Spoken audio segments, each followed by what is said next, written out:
जेवण म्हणजे फक्त पोटभरणं नसून ते चविष्ट आणि आरोग्यदायी हवं. म्हणूनच साई जीवन कोल्ड प्रेस्ड ऑइल बनवलंय सर्वोत्तम शेंगदाण्यांपासून. ना केमिकल्स ना उष्णता, झिरो कोलेस्ट्रॉल आणि ट्रान्सफॅट फ्री.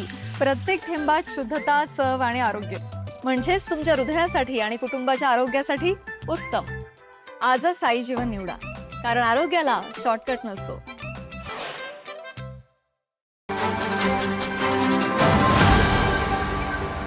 आपल्याला सर्वांना कल्पना आहे की उद्या 19 ऑगस्ट 2026 महासभेमध्ये प्रशासनाच्या मार्फत मागील 2 GB पाणी दरवाढीचा प्रस्ताव ठेवण्यात आला होता. परंतु काही कारणास्तव तो आता उद्याच्या GB निर्णय घेण्यात येणार आहे. पूर्वीचे जे दर होते 2013 साली साधारणतः 20,000 लिटरच्या मागे 1,000 लिटरपर्यंत जर कन्झम्पशन केलं तर 9.5 रुपये आपण घेत होतो. आणि ज्यांचं महिन्याला कन्झम्पशन हे 20,000 लिटरपर्यंत आहे अशा लोकांसाठी हा स्लॅब 2013 पासून बदलण्यात आलेला नाही आहे. 20 ते 40 असो, 40च्या पुढचे असो, कमर्शियल असो किंवा इंडस्ट्रियल असो.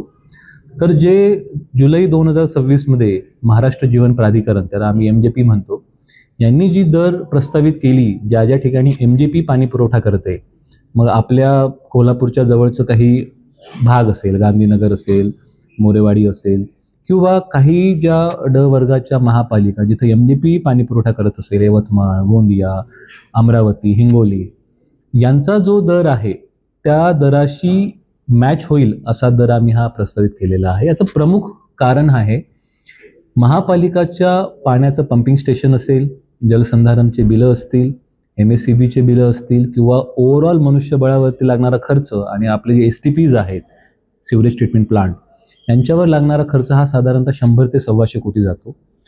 त्याच्या अगेन्स्ट जे आम्हाला उत्पन्न वसुलीमधून, पाण्याच्या मीटर रिडिंगमधून होतो, तो साधारणतः 50 ते 55 कोटीच्या घरामध्ये आहे. ही बाब खरी आहे की महापालिकामध्ये गळती आणि चोरीचं प्रमाण जास्त आहे, पण त्यासाठी सुद्धा आम्ही हे चोरी थांबवण्यासाठी काही स्क्वॉडची स्थापना केलेली आहे आणि ते स्क्वॉड आजपासूनच फंक्शनिंग झालेलं आहे. आजच जवळपास 1 लाख रुपयाची वसुली आणि 2 कनेक्शन त्यांनी कट केलेलं आहे. हे जे 2 स्क्वॉड असतील, तो ग्रामीण भाग असो, शहरी भाग असो, प्रत्येक ठिकाणी जाऊन ह्या स्क्वॉडच्या माध्यमातून आम्ही कारवाई करू. परंतु मी नागरिकांना परत आवाहन करतो, विनंती करतो की ही जी दरवाढ आहे ही नैसर्गिक दरवाढ आहे. कारण 2013 मध्ये जेव्हा 9.5 रुपये आपण 1,000 लिटरच्या मागे घेत होतो, ते 2013 नंतर त्याची कुठलीही दरवाढ 0 ते 20,000 लिटरमध्ये झाली नाही.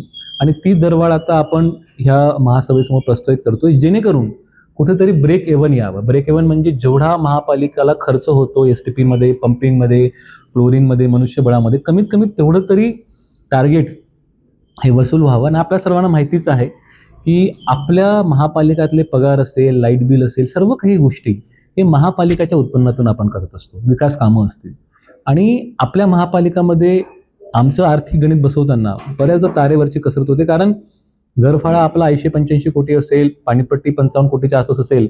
महिन्याचा खर्च साधारणतः महापालिकाचा पेन्शन, सॅलरीज, त्यासोबत लाईट बिल, डिझेल, पेट्रोल, जो आम्ही कमिटेड रिस्पॉन्सिबिलिटी म्हणून म्हणतो, तोच कमीत कमी 40 ते 42 कोटीच्या घरात जातो. आणि आपल्याला जर वर्षभराचा जर पूर्ण अभ्यास करायचा असेल तर हा कमीत कमी 480 कोटीपर्यंत कुठल्याही डेव्हलपमेंट न करता एवढा खर्च होत असतो. आणि त्याची तूट ही कशी भरून काढता येईल, जेणेकरून उद्या आपली हद्दवाढ जरी झाली तरी महापालिका सक्षमपणे ह्या सर्व गोष्टी इझिली फेस करू शकेल.